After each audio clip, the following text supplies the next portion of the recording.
আসসালামু আলাইকুম প্রিয় দর্শক সকলকে স্বাগত জানিয়ে দেব এই ভিডিওর মাধ্যমে আজকের অনেকগুলো অভিবাসী তথ্য যা জানার অপেক্ষায় রয়েছেন আপনি ফেব্রুয়ারি মাসের 11 তারিখ।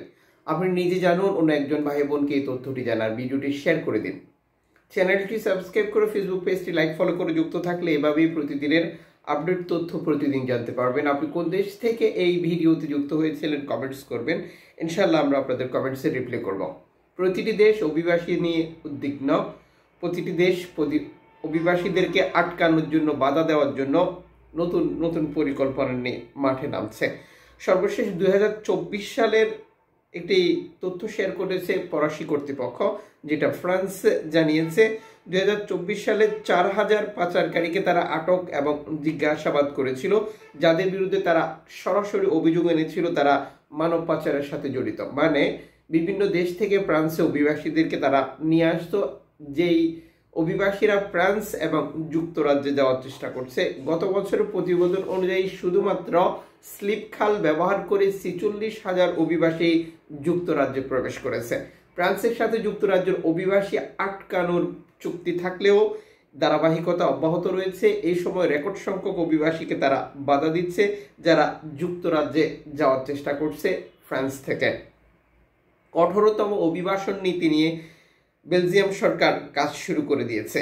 তার মানে সামনের দিনগুলোতে আপনি বেলজিয়ামে গিয়ে আশ্রয় আবেদন করবেন, বাকি প্রসেসিংগুলো খুব সহজে সম্পন্ন করবেন। এই ভাবনায় যারা রয়েছেন তাদেরকে ভাবনায় পরিবর্তন আনতে হবে। বেলজিয়াম সরকার আগের মতো আর খুব সহজে অভিবাসীদের কোনো সুযোগ সুবিধা দিতে চান না, যা দিয়েছিল তাও বন্ধ করার জন্য নতুন পথে হাঁটছে। এদিকে জার্মানি একই অবস্থা। আগামী 23 ফেব্রুয়ারি নির্বাচনকে সামনে রেখে জার্মানির রাজনৈতিক দলগুলো এরই মধ্যে নিজ নিজ অবস্থান পরিষ্কার করার চেষ্টা করছে সাধারণ জার্মানিদের ভোট নেওয়ার জন্য। মূলত জার্মানির নির্বাচনেও এবার অভিবাসী মেইন ইস্যুতে পরিণত হয়েছে। এর আগে একই পরিস্থিতি আমরা দেখেছি ফ্রান্সে, একই পরিস্থিতি দেখেছি আমরা যুক্তরাজ্যে, একই পরিস্থিতি দেখেছি ইতালিতে, সাইপ্রাসে, গ্রিসে। বর্তমান সময় বিভিন্ন দেশে অভিবাসী মূল বিষয় বানিয়ে বা এটাকে ইস্যু বানিয়ে রাজনৈতিক স্বার্থ সিদ্ধি হাসিল করার চেষ্টা করছে, যার এক্সাম্পল উদাহরণ আমরা চলে যেতে পারি আমেরিকাতে। আমেরিকার ডোনাল্ড ট্রাম্প ক্ষমতা আসার আগে থেকে যা বলে আসছিল, প্রথম থেকে সেটি কার্যকর শুরু করে দিয়েছে। মেক্সিকো বর্ডারে জরুরি অবস্থা জারি করেছে, সেনাবাহিনী মোতায়েন করেছে, সেখানে কাটা দেওয়ার যে বেড়া ছিল সেটা বাদ দিয়ে এখন দেওয়াল উঠাতে যাচ্ছে। মূলত কোনো অভিবাসীকে আমেরিকাতে ঢুকতে দিতে চান না বর্তমান প্রেসিডেন্ট ডোনাল্ড ট্রাম্প। একই পরিস্থিতি ইউরোপের বিভিন্ন দেশেও লক্ষ্য করা যাচ্ছে, যার মূল কারণ হচ্ছে ডানপন্থী সরকারগুলোর উত্থান।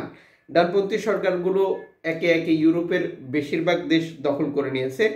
জার্মানিতেও যদি একই পরিস্থিতি তৈরি হয় তাহলে আগামী দিনগুলো অভিবাসীদের জন্য আরো কঠিনতম হতে যাচ্ছে। যদিও আমরা ফ্রান্সের ব্যতিক্রম দেখেছি, ডানপন্থী সরকারের কঠোর অবস্থান অভিবাসীদের বিপ্লবে পরবর্তীতে বামপন্থ ক্ষমতা আসে, এবং আমরা একই পরিস্থিতি দেখেছি যুক্তরাজ্যে। অভিবাসী আত্মীয় স্বজন বা অভিবাসীরাই যুক্তরাজ্যের এই পরিস্থিতির পরে বা ফ্রান্সের অভিজ্ঞতা কাজে লাগিয়ে জার্মানিতেও আশা করছেন যে ডানপন্থী সরকার ক্ষমতা আসতে পারবে না।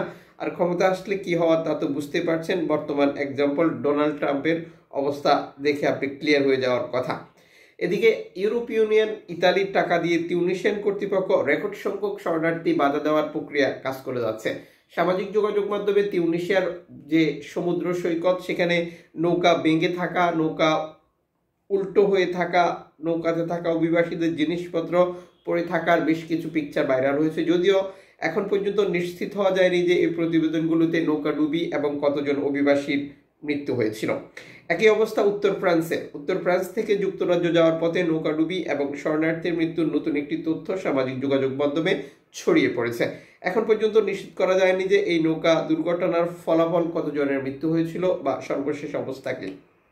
2025 সালের প্রথম থেকে আপনারা দেখছেন শুধু নৌকাডুবি, অভিবাসীর মৃত্যু, নিখোঁজ, যা ধারাবাহিকভাবে অব্যাহত রয়েছে এবং বৃদ্ধি পাচ্ছে।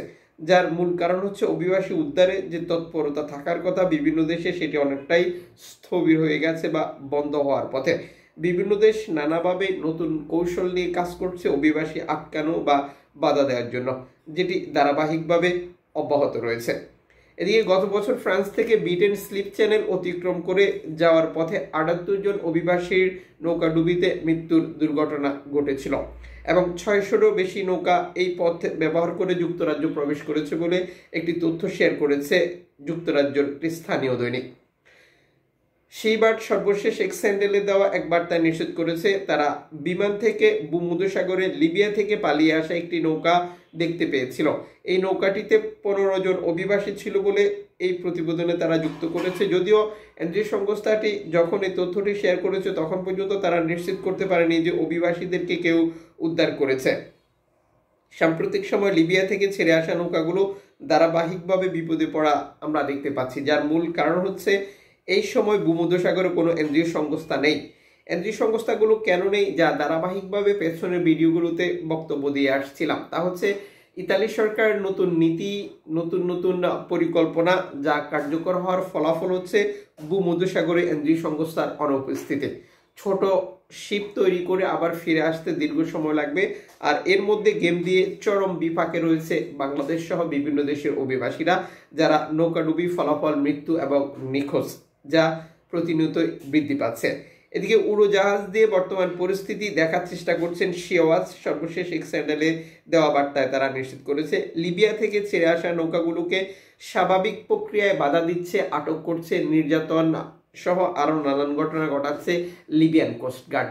লিবিয়ান কোস্টগার্ডের এই টাকার উৎস ইতালি সরকার তথাকথিত চুক্তির নামে অভিবাসী আটকানোর জন্য লিবিয়ার বিভিন্ন গ্রুপ চক্র কোস্টগার্ডকে টাকা এবং বিভিন্নভাবে সহযোগিতা করে যাচ্ছে, যাতে করে লিবিয়ার উপকূল ব্যবহার করে কোনো অভিবাসী ইতালিতে না আসতে পারে। চলতি বছরে এই পরিসংখ্যান আরো বৃদ্ধি পেয়েছে। এদিকে আফ্রিকার বিভিন্ন দেশ থেকে রেকর্ড সংখ্যক শরণার্থী প্রবেশ অব্যাহত রয়েছে বলে নিশ্চিত করেছে ক্যানারি দ্বীপপুঞ্জ, যা আরো ভেরিফাই করেছে স্প্যানিশ সরকারি সংস্থা সালভেন্তো ম্যারিতিমো। সর্বশেষ বার্তা তারা নিশ্চিত করেছে গত বছরে শুধুমাত্র ক্যানারি দ্বীপে ৫২,০০০ অভিবাসী প্রবেশ করেছিল আফ্রিকার বিভিন্ন দেশে। দর্শক, স্পেনে শরণার্থী প্রবেশের আরো একটি কারণ হচ্ছে যে স্পেন সরকারের প্রতি বছরে ১ লক্ষ অবৈধ অভিবাসীদেরকে বৈধতা দেওয়ার ঘোষণা। এই ঘোষণা শোনার পর থেকে রেকর্ড সংখ্যক অভিবাসী স্পেনে আসার চেষ্টা করছে, আর যার ফলাফল ২০২৪ সালে ১০,০০০+ অভিবাসী নিখোঁজ এবং মৃত্যুর তথ্য দিয়েছে কমিন্দো পন্তারেসের এই প্রতিবেদন। তারা স্পষ্ট একটি বার্তা দেওয়ার চেষ্টা করেছে, তা হচ্ছে আমরা এই প্রতিবেদনগুলো প্রকাশ করেছি পরিবারের সদস্যরা যখন আমাদের সাথে যোগাযোগ করেছিল তাদের আপনজনের কোনো খবর নেই, সেই হিসেব অনুযায়ী এই পরিসংখ্যান আরো অনেক বেশি, যা কারোর কাছে হিসেব নেই। আর তারা আন্তর্জাতিক অভিবাসন সংস্থা IOM, জাতিসংঘ, UNHCR, অ্যামনেস্টি ইন্টারন্যাশনাল, মানবাধিকার সংগঠনগুলোকে এই অঞ্চলে কাজ করার জন্য অনুরোধ জানিয়েছে, যাতে করে সঠিক তথ্য ইনফরমেশন খুঁজে পাওয়া যায়। দর্শক, এই হচ্ছে টোটাল সর্বশেষ পরিস্থিতি। যুক্ত থাকুন, দেখা হচ্ছে আগামীকাল নতুন ভিডিওতে।